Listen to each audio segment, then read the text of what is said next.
Le CAC 40 termine la séance en léger repli malgré les propos accommodants du patron de la Fed. Parmi les valeurs qui se sont distinguées, on retrouve Total.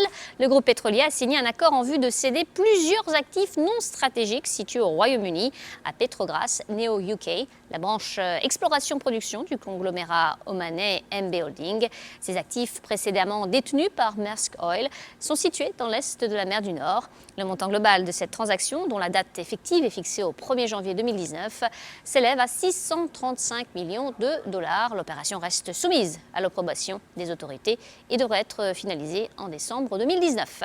Airbus en progression de 1,5%. Le groupe a livré au cours du premier semestre 389 avions et enregistré 88 commandes nettes. Ces éléments le placent en bonne voie pour atteindre ses objectifs annuels.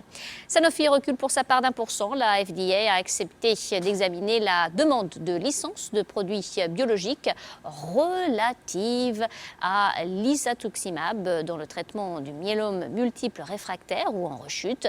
L'autorité sanitaire américaine devrait rendre sa décision le 20 avril 2020. Vinci cède 0,2%. Vinci Énergie a annoncé l'acquisition de Comari, une société spécialisée dans l'intralogistique.